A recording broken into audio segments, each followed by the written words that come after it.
Casi las 3 de la tarde, seguimos el debate en vivo en la tele, pero antes déjenme decirles que hay que celebrar la vida. Y encontrás en Óptica Estela Ginchuk el par de lentes perfecto de las nuevas colecciones 2021. Pasá por cualquiera de las 8 sucursales o a través de la web de Ópticas Estela Ginchuk. Además, continúa la promo 2x1 en cristales multifocales y monofocales personalizados. El segundo par con la misma graduación y de sol de regalo. Óptica Estela Ginchuk, 20 años al servicio de la salud visual. Bueno, escuchábamos en el bloque anterior al intendente de Río Negro, Omar Lafluf, que nos contaba lo bien que ha funcionado todo estos últimos días en función de las limitaciones a la circulación, al aforo en el balneario Las Cañas, etcétera, etcétera. Estaba muy contento. Lafluf, siendo consciente de lo que significa desde el punto de vista económico y hasta político, ¿no? Porque esto de limitar, suspender, cerrar la Rambla, un paseo tan tradicional en Fraiventos. Pero bueno, hay muchos temas sobre la mesa. Estuvo el tema de los grupos de delincuentes, estuvo el tema de cómo actúa la policía, las intervenciones, este tipo de medidas que plantea la Intendencia de Río Negro. Doctor. Sí, a mí... Quedó medio solo en el No es que quede debate. solo. Mis queridos compañeros me sorprendieron porque, sinceramente, a ver, vamos a aclarar las cosas.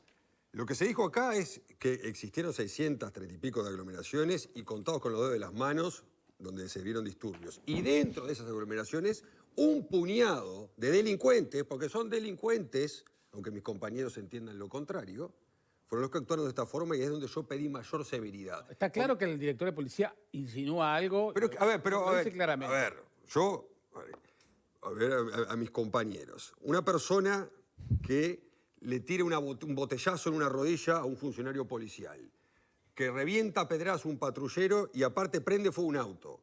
¿Qué es? Es un transgresor. Es una persona que tiene estrés, un joven que tiene estrés y entonces no puede salir a la calle y entonces se descarga de esa forma. Yo, la verdad, en mi barrio se le dice delincuente. La persona que delinque y comete un delito es un delincuente. ¿A ti te parece verosímil entonces el hecho de que esos delincuentes utilicen a los jóvenes para generar aglomeraciones y la atención policial? Pero vamos a buscarle un porqué. Yo no prendo un auto porque se me antoja. Pero el que prende fue un auto y le tira una piedra a un patrullero y demás. De repente hace un arrebato en la esquina, chorea una radio de otro auto y demás. No quiere decir por eso que haya una organización criminal que esté atrás de estos atentados a los vehículos policiales. No quiso dar detalles, Fernando. No, está bien. Digo, no la veo por ese lado. Sí hay personas como organizaciones, que las hemos visto en diferentes aglomeraciones en la capital, que se escudan detrás de estos personajes para cometer determinados ilícitos, ¿verdad? Y después, lógicamente, desgarrarse las vestiduras diciendo que casualmente la policía reprime, la policía coarta derechos constitucionales. Son delincuentes. Esta gente es delincuente. El que prende fuego un patrullero es un delincuente y hay que tratarlo como tal. Yo hice una salvedad que no espero que el doctor Casas, que es abogado, la entienda, porque él desde el punto de vista de los tecnicismos y lo técnico, capaz que le cuesta entender de repente el razonamiento de alguien que no es tan experto en el tema. Pero yo hice una salvedad, digo, son delincuentes. Obviamente alguien que atenta contra un bien público se transforma automáticamente en un delincuente, pero no es el delincuente clásico, no es la persona que se dedica su vida a robar. Cometió un acto de delincuencia en el momento circunstancial. Esa es la diferencia que yo hago. ¿Tú crees que no hay nada organizado? No, yo creo que no. En esto creo que no. Creo que son jóvenes, porque yo también fui joven. Esto no es de ahora. No es que los jóvenes de ahora son peores que los de antes. Los de antes éramos iguales que los de ahora. ¿Vos prendías fuego, Fernando? No, yo no prendí nunca fuego un auto, pero vi gente que rompió autos y vi gente que tuvo otro tipo de manes. Yo no, pero había gente hace muchos años y sin pandemia y sin nada que tenía este mismo tipo de actitudes, pasados en alcohol. Ahora es mucho más frecuente, pasados en otras sustancias, mucho más frecuente que antes, cuando yo era joven, hace muchos años atrás. Pero yo creo que es parte de eso, o sea, lo transforman en delincuentes. Sí, obviamente, es un acto de delincuencia, pero para mí es un acto de delincuencia circunstancial producto de una noche, de repente, de excesos. Y no más que eso. A mí no me cuesta. Está bien, pero en Río Negro parece que la cosa funciona. Pero lo otro, lo de la policía, la policía siempre ve y tiene que ver cosas y tiene que responsabilizar de algo. Bueno, no, hay bandas organizadas porque roban más afuera, porque si la policía está atenta a esto, están con esa cabecita conspirativa Es su trabajo. ¿Eh? Es su trabajo. Obviamente, tienen que estar, pero tomar eso al pie de la letra cuando no hay ninguna evidencia que eso sea así, tampoco por una declaración Ni tan calvo ni con oficial. 2 pelucas. No, tenemos que poner la información en su contexto, porque estoy de acuerdo con Pablo que quien prende un fuego a un auto es un delincuente. También me acuerdo el año 98, una batahola en el centro de Atlántida, una noche de verano, con la Republicana, bueno, terrible, 98, año 98. Lo que quiero poner es en contexto lo siguiente, si tenemos 5.200 casos activos en todo el país, de los cuales 3.400 están en Montevideo, 3.400 en Montevideo, y acá en Montevideo no pasó absolutamente nada, la preocupación tiene que estar puesta desde el punto de vista sanitario. Que hay delincuentes que se meten en las grandes multitudes para generar, pero lo vemos en el fútbol, en concentración, eso no es nuevo. ¿Cuál es la noticia ahí? La noticia es que en Río Negro hay, lo dijo la FLUP, él dijo 19, yo tengo 14 como último dato, pero démosle al intendente la derecha. Hay 5 casos más de lo que figuraban en la noche de ayer. 19 casos. 19. O sea, se podrían juntar todos, darse abrazos y no pasaría nada porque la incidencia es tan pequeña. No estoy diciendo que se tenga que hacer, vamos a entenderlo. Lo que quiero decir es que si Montevideo, que tiene ese número altísimo, que es zona roja en todo el país, no pasó nada, pero hoy tendríamos que estar festejando, en realidad. Tendríamos que estar diciendo qué bueno que desde el punto de vista sanitario no hubo nada. Delincuentes hay y habrá siempre. Fue un poco el mensaje que quiso transmitir Fernández, fue ese. Es que... Aclarar lo de la excepción, que... Me parece que es eso, ¿no? O sea, la yo creo que noticia... Además, que en 632 haya habido no más de 10, por ser Claro. generoso, Sí, generoso. donde tuvo que intervenir la policía o las fuerzas del orden. Ni tan calvo ni con 2 pelucas. Yo no creo que... Primero, lo que hay que discriminar en este tipo de casos es que a partir de la discusión del artículo 38, en el Uruguay queda claro que hay cosas que vos a partir de ahora no podés hacer por 60 días o eventualmente por 90 días. Si las haces, estás quebrantando una ley de neto corte penal, o sea, una ley que tiene consecuencias punitivas. Entonces, la mayoría de los casos no va a pasar eso, porque en la mayoría de los casos este tipo de reuniones son más por influjo de ese espíritu transgresor de los jóvenes. Lo que no quiere decir que se meta gente que son delincuentes a hacer fechorías y es muy peligroso. En una pandemia, un 0,01% de la gente que vive en el Uruguay te puede hacer estragos si se comporta mal, si hace cosas que transgreden las normas sanitarias, las normas de reunión que tienen efecto sanitario y efecto punitivo. Bueno, es importante lo que estás diciendo, Juan Ramón, porque en todo... Poca gente te puede hacer mucho daño. Claro, a lo que voy, que es que desde que comenzamos el programa no habíamos hablado de este asunto sanitario. Es decir, Y es lo más importante. de 632 intervenciones, eso significa que hubo 632 lugares donde había peligro o riesgo sanitario. O sea, ¿por qué se intervino? Se intervino por algo, porque allí había más gente de la razonable en términos sanitarios. Pero no todos son iguales. No, pero digo, ese es un dato que no habíamos manejado tal cual desde esa mirada, por eso quiero destacarlo. Hay 2 cosas diferentes que hay que mirar en todo esto. Es las actividades que se dan naturalmente, porque siempre ha sido hábito de la gente juntarse en tal lado, entonces cuesta mucho, de alguna manera, la parte cultural de educar a la gente de no hacerlo más. Esa es una parte del problema y tal vez sea el 80% de este problema o el 90% del problema. El problema está en lo que pasó en la parada 12 de Punta del Este, que vos hablabas, Fernando, hace un rato, porque eso ya es algo concertado. Lo de las picadas en Atlántida no es algo que se da naturalmente, es algo concertado. Quiere decir que es gente que está organizando cosas a sabiendas de que está violando una norma sanitaria del Uruguay. Entonces, me parece que hay que discriminar los 2 asuntos. Y cuando digamos que si son delincuentes o no son delincuentes, tal vez sea lo menor de este caso. Lo más importante es que la policía tiene que poder discriminar las actividades que se están haciendo a sabiendas que se está violentando la ley. Y eso es lo más importante a la hora de cuando llegue el fin de semana, cuando llegue el 31 y el 1, que van a volver a suceder cosas, esperemos que cada vez menos. Y yo creo que van a ser... Y además, aparte de todo esto, no te extrañe, porque ya ha pasado, que se infiltre gente en algunos lados que te los mandan con otros fines de desestabilización. Eso pasa siempre, sí. Ha pasado siempre. Y no siquiera ha pasado con el gobierno multicolor, ha pasado con el gobierno anterior. Sí. Así que... Lo importante No es me establecer patrones que están indicando claramente cambios de conducta o cambio de determinadas costumbres. Por ejemplo, ¿cuánta gente estuvo el 24 en el mercado del puerto? Sí, claro. Sí. Bueno, pero claro. Nadie. Nadie. ¿Cuánta gente va a estar este 31? Esperemos que nadie tampoco. Le digo, perdonen los muchachos del mercado del puerto, pero digo, es un hecho claro de que hay un cambio de costumbres. Y me parece que es eso lo que hay que mirar y a lo que hay que apostar. O adelantarse a lo que... Pero para eso está la ley, como dice claro, pero Pulpo, está claro. El caso que hablaba ahora en Río Negro, allí en la Rambla, el intendente, es un lugar clásico donde, lógicamente, los jóvenes se juntan. Y está bien que sea. Y no solo en la fiesta. Y no solo en El la paseo, fiesta, en sí, todas claro. partes. Y está bien que así sea. Uno Y no está solo los acostumbrado. jóvenes, va todo No el solo pueblo. los jóvenes. No, o todo el pueblo, y está bien que así sea, está bien que así sea, no en estos momentos, pero está bien que así sea y es un hecho hasta natural, si se quiere, ¿verdad? Entonces, se adelantan a eso, cierran el lugar y evitan eso. Sí. Diferente es lo que decía Juan Ramón, que es bien diferente, cuando en determinados lugares, a sabiendas de que no se puede, como el caso de las picadas y demás, de pronto nos interviene con anterioridad a que esa aglomeración así suceda. Porque en la Rambla ahí de la Mansa de Atlántida es normal este tipo de cosas. Pero lo sé yo, que no soy un miembro de inteligencia de la policía. Entonces, en vez de esperar a que me llamen y me denuncien que hay una Seguramente lo sabe aglomeración... toda Atlántida. ¿Eh? Seguramente lo sabe toda Atlántida. Por supuesto que sí. Entonces, a una tarea de disuasión y persuasión antes de que me llamen. Capaz que viene por ahí la cosa. Yo no le voy a decir a la policía cómo tiene que trabajar, porque no tengo ni idea cómo tiene que trabajar.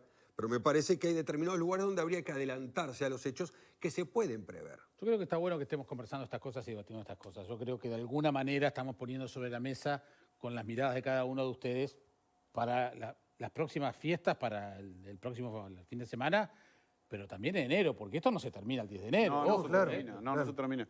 Y lamentablemente, para mí, esa respuesta de la gente y estas concentraciones, salvo los casos que estamos describiendo, o esas 632, que habrá de todo ahí, habrá una reunioncita, habrá alguna denuncia que no era, debe haber de todo ahí adentro, las grandes estas que tuvieron, pero que responden...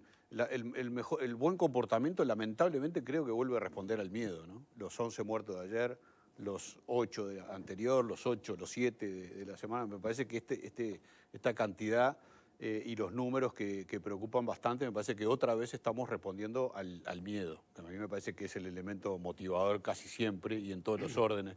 Reaccionamos por miedo antes que por cualquier otra cosa, siempre. Y me parece que volvió el miedo, digo lamentablemente porque el miedo nace a partir de más contagiados, más muertos y más personas en el CTI. Lo importante es que si el miedo generó el cambio de conducta, bueno, es... Claro, pero lo que pasa es que el miedo está generado en base a hechos lamentables. Sí, sí. No debería, No es racional. no deberíamos reaccionar en base al miedo por eso. Digo, deberíamos reaccionar en base a otro nivel de conciencia que me Claro, parece que no hay. algo racional. Claro. Pero Exacto. los uruguayos somos, ya lo hemos dicho acá, somos ingobernables. La única forma, no es un tema de respeto, sino de miedo.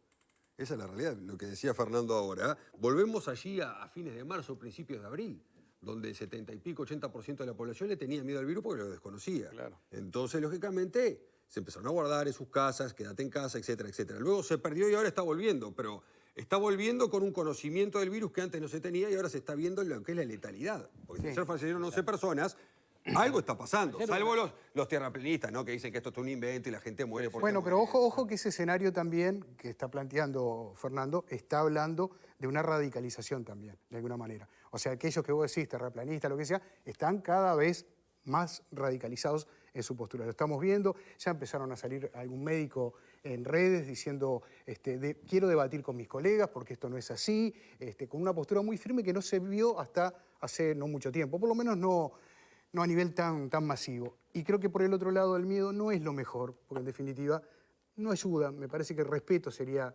lo ideal, respetar la enfermedad, respetar la situación. El miedo no es buena cosa nunca, porque el miedo te paraliza, el miedo es temor a lo desconocido. O sea, yo le tengo miedo a subirme arriba de un auto de Fórmula 1 porque nunca me subí, entonces tengo miedo. Pero a la pandemia no le puedo tener miedo porque ya sé cómo funciona, ya tengo información, tengo que respetar y hacer lo que me dicen y manejar los protocolos. Y ahí se termina el miedo.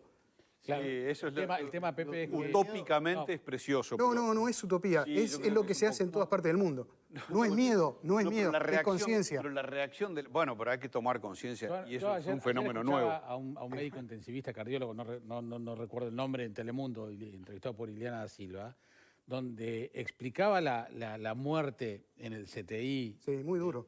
Muy duro. Además, de gente de mi edad, Sí. con el sobrepeso que yo tengo, con la hipertensión que yo tengo, es terrible. Entonces, pero yo pensaba, está bien que lo esté diciendo, Sí. Está bien que lo esté diciendo. Pero no está inculcando miedo, no está infundiendo miedo. Está Bueno, diciendo, no sé. Digo, yo no quiero morirme así. Bueno, pero eso no es miedo. Te está dando información. Si vos tomás la información y decís, no, pero eso yo no lo quiero, bueno, no es miedo. No, no está sembrando miedo, pero No, del claro. otro lado Pero se recibe pero con el miedo. tema es cómo lo Miedo a que recibís. me No, pase. bueno, Es miedo a que sí, me es pase. natural, Está bien. es Pero además natural, natural, es además se natural. suma un segundo miedo ahora, que es miedo a la ilegalidad. Miedo o respeto a la ilegalidad. Hasta que no era ilegal, ahora es ilegal, ¿no? Reunirse, ahora es ilegal. Antes no era ilegal, no había forma. Antes estuvo Plaza Sereñi, y por poner un ejemplo, y tantos otros lugares más, y la gente se aglomeraba igual. Había cero nivel de conciencia, cero nivel de conciencia. Ahora, con el miedo de infringir la ley y que te puedan llevar ante un fiscal, ahora ese miedo a morirte, miedo a ser un número más en la estadística y miedo a infringir la ley y que te cueste algo o una multa o algo. Lamentablemente yo, Pepe, creo que funcionamos así, el ser humano funciona así, no es el uruguayo. Es probable. El ser humano funciona en base a rigor, lamentablemente somos hijos del rigor. Yo creo que en esto hay dos bibliotecas. O transmitís el miedo que tenés, que yo prefiero que lo transmitan los médicos, porque que un médico transmita ese miedo es como ver una azafata arriba del vuelo asustada por el vuelo. O sea, es algo parecido a eso, porque la verdad, un médico es el que tendría que tener todas las herramientas para curar, y sin embargo, que esa persona que está a diario con el problema transmita ese miedo, porque entre otras cosas, no solo está viendo el sufrimiento humano, sino que está viendo el sufrimiento de algunos colegas. Hay ya, creo que son 4 médicos en CTI o 5, ¿tá? Está viendo lo que le está pasando a algunos Médicos colegas. fallecidos. Y hay médicos fallecidos que quedan por el camino y gente que además no llega tal vez a los 60, 65 años, o sea, que también se va cayendo también el mito de las edades. A mí me parece correcto que se transmita ese miedo y no por eso pasamos a ser, entre los comunicadores, por ejemplo, sembradores de miedo, pasamos a transmitir una cosa que es seria, que es preocupante y que te va la vida porque se te la va. O sea, Podés imaginar que estoy totalmente a favor de la transparencia de la información.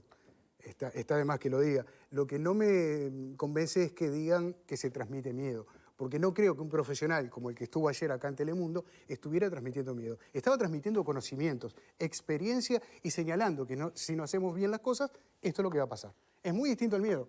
No, Es muy distinto al miedo. Yo te reitero la posición, porque yo no estoy diciendo que los comunicadores o los médicos o quienes dan la información siembren el miedo. Yo digo cómo se toma del otro lado. Si un médico cristalinamente te dice, mirá, pasa esto, y vos entrás al CTI, no podés respirar, como te pongan una bolsa cerrada en la cabeza, no tenés respiración, tenés nada.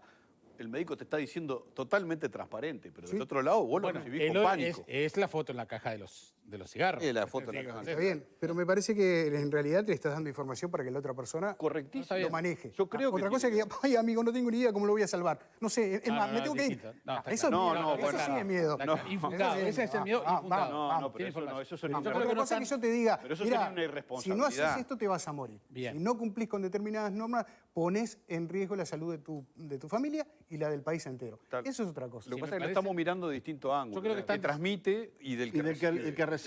Ojo creo que con la, estamos con la otra biblioteca, ¿no? El que te dice, no, solo el 5% tienen algún grado de internación y el 1,4% pasa por CTI. Ese tipo te está transmitiendo también información, pero también te puede estar transmitiendo descuido.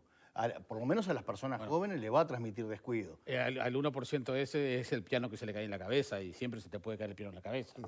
Bien, pero tampoco, si aparece la vacuna, tampoco es un viva la pepa, ¿no? Sí, No ahora es que sí. si nos vacunamos cambia de un día para el otro y se abre la Rambla de Frevent. No es así. Y el tema de la vacuna ha estado presente en este fin de semana, sobre todo, ha tenido distintas derivaciones y distintas declaraciones, pero que se han visto abonadas por el reportaje que a Radio 10